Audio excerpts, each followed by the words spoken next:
Transitioning between different elements can be very hard, especially if there's a lot of differences between the elements. Today I have this simple project right here with two different ideas. This is the first idea and this is the second idea. There's also a change in the bassline right here. So there's a lot to transition between in these two different sections. Now what I want to do today is I want to show you how I go about tackling that problem and specifically how I go about making this fill right here where the transition actually happens. So let's have a listen to the two different ideas.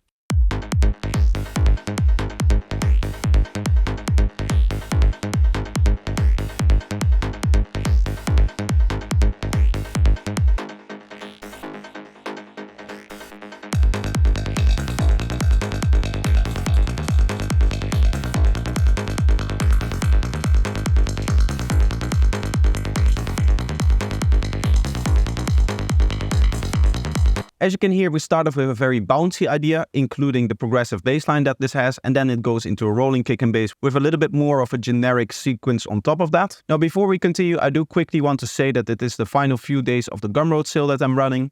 So if you have been considering buying some of my products, now is the time to do so, as there's 30% off on all of the products on my page. And the sale ends on the 10th of January, so make sure you get there before then. Links to my Gumroad page are going to be in the description. With that being said, let's get back into the video. So let's start by diving into the fill itself. As you can see, we have two bars to work with. What I want to start doing is turning off some of the elements that need a little bit of a pause in here. Mainly the grid synths, I think. Usually when I pause elements in the fills, it means that it doesn't come back afterwards, but in this case, as you can see, that is still the case. Maybe we will change that later in the production. I don't know where this production is going to go, if it even goes somewhere. But usually my standard rule is that all of the elements that pause in the fill or that drop out in the fill don't necessarily come back again. And if they do come back, there's maybe like a big change in there or sometimes. But just bringing it back in the exact same way is not something that I often do. Now, it can be nice to do that. Usually it gives you a little bit more space to put in other extra elements. So maybe if we have a vocal or something like that, we want to make a little bit of extra space for that vocal, we can remove some of the elements that are sitting in the way. But for now, I just really want to break up this idea in a way so that we can start to introduce this other idea already in the fill. Remove this part here as well. And let's see if we can introduce this in some creative way. I like to take towards the end of the loop. I don't know if I have any automation on here or something like that, but I do want to copy that over. By the way, I should do it without this in here so that the automation that might be on there actually copies over. And now we have something like this.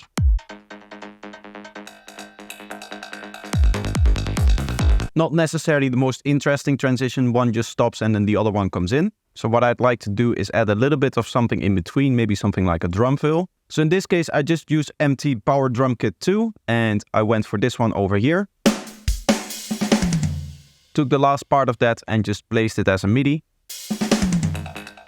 This plugin is really great because it comes with all kinds of grooves. As you can see, all kinds of like different categories and different variations on all of them. And you can just cut up one of those clips and just use that as part of your fill. So let's do a little bit of processing on that. Let's use some EQing.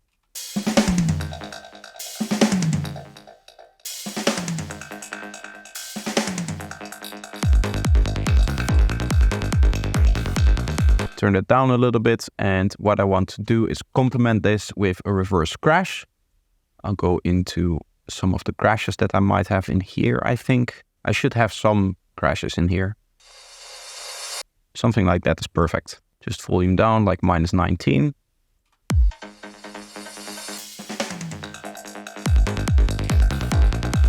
And we should probably complement that with some normal risers as well. I have some in here too.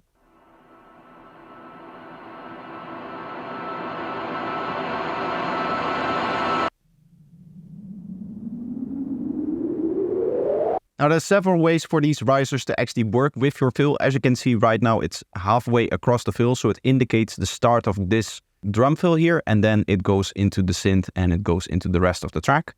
What you can also do is have it rise all the way up until the end where it goes back into the drop, and then you can have a downlifter here.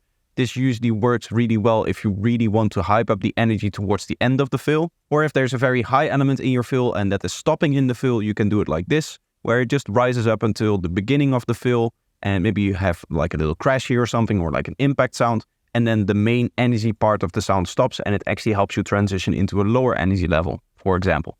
So you can play around with the placement of your risers, and what you can also play around with is the amount of risers that you have and the way that you're mixing them and the way that you're transitioning kind of between the different risers. Say for example that I have these two risers here that I need to mix in. What I can do is I can set this one a little bit higher in volume. Let's go with like -18 or something like that.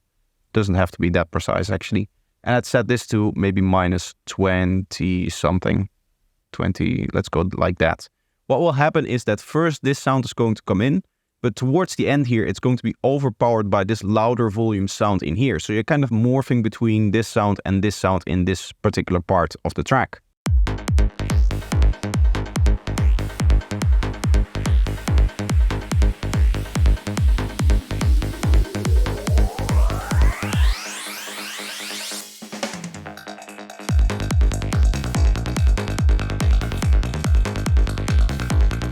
Now, since we also have this kind of accent bass sitting in here that's kind of continuing in the fill,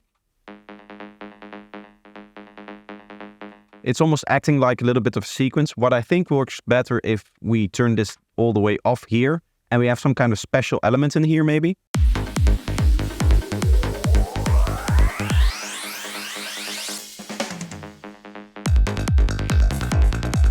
So what I ended up doing is just taking an ARP from Omnisphere, in this case the Game Boy's ARP here, and I added an Echo Boy on top of that and you get something like this. Just like a simple bleepy sound, something like that really works well as kind of like a one-shot. I've put it in the one-shot category here as well, as you can see. And this just kind of grabs your attention right before you go back into the drop itself. So now our transition is sounding somewhat like this.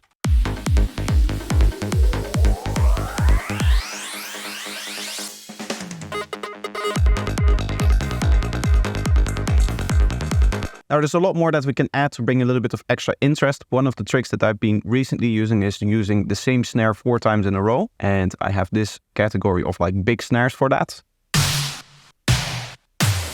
These kind of strong impact sounds. This is really nice to do that with. We just take one of these snares and we'll duplicate it over like this. And now we have it duplicated over so that you have 4 of them. What we can do is use something like the auto pan.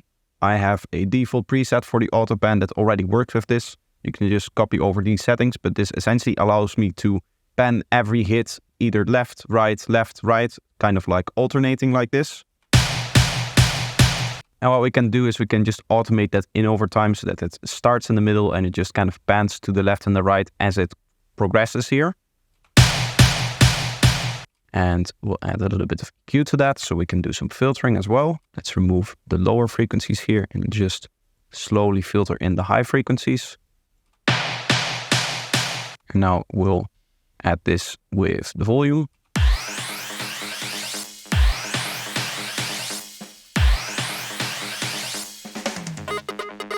Maybe what would be nice is to duplicate it one more time over here so that it kind of finalizes the phrasing here. And for that, what we'll do is, because we wanted to actually finalize the phrasing, is we'll turn the auto pan all the way down again so it sits in the center.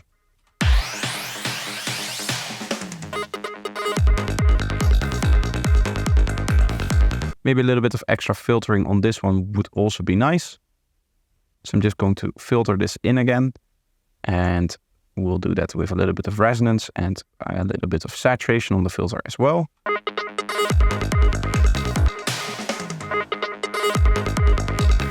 So now to me it sounds like it is rising again, and that's kind of the feeling that I want to keep. We have already used a reverse crash in here and the spacing is a little bit little, so I actually have an effect specifically for that I like to use. It's this one over here. We're just going to drag that in, and as you can see this one already tempo aligns nicely.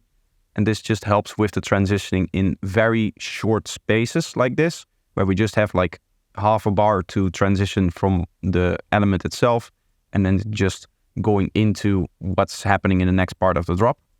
It just helps with that by adding a little bit of an extra sweep to that. And we'll also use a downlifter after this. And now our transition is going to sound somewhat like this.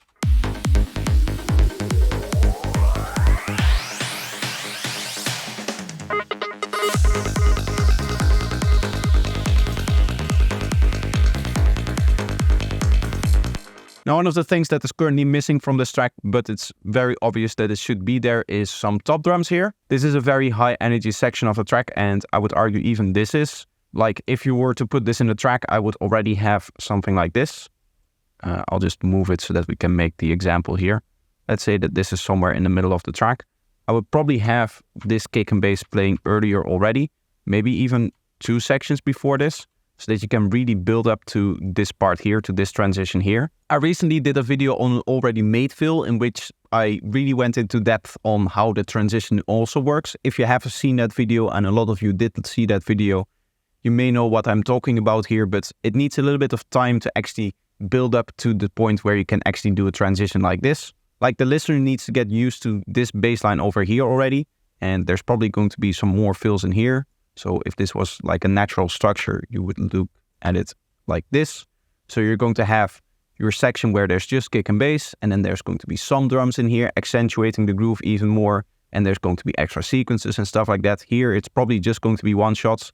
And then here it's going to go even more. Here, as you can see, we already have multiple sequences. And there's also going to be even more drums accentuating the groove of the kick and bass. Which means that we get really used to the groove once we get to the point where we're actually going through transition. And one of the things that does is it makes it a little bit more rough for the transition to happen, because you're changing kick and bass grooves to the rolling bass line. And in that case, what I would recommend is to accentuate the groove, the new groove that is coming in here of the rolling bass line, with the top drums as well. So you're immediately going to go into drums that accentuate every 16 note here. And that just really helps with that transition. You don't have to do it that way. In fact, if you're not transitioning in a drop like this, what I would recommend is maybe have a build-up in here, and then maybe have a pre-drop, something like that, something that really takes the energy down. And then you can just go into a clean kick and bass somewhere over here. But for a very short transition like this, it is really nice to just have something that kind of flips it on its head.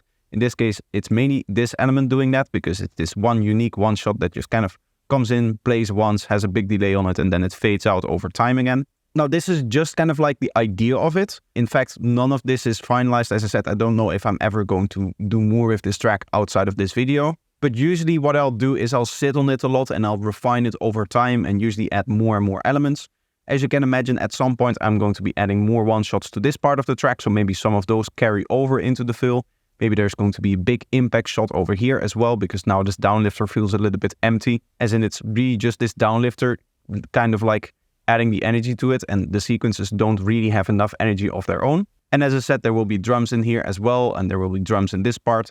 So there's a lot of refinement that still needs to happen, but the basic idea of the transition is already there. You can see we have the space where this element can kind of fade out, even though it doesn't really fade out, it just is the last time that it plays.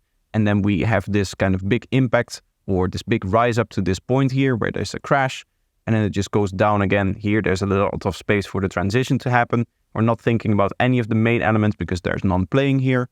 We get this little bit of a unique sound that just kind of wakes us up, and then we go into the drop again, where we have time to get used to the other sounds because this sound is just kind of delaying out here. So that's going to be it. That's everything that I wanted to show in this video. Hopefully it helps you make more interesting fills and transition better from element to element. But that's going to be it for today. I hope you enjoyed the video. Make sure you check out my products on Gumroad as they're on their final few days of their sale. And I hope to see you in the next video. Bye bye.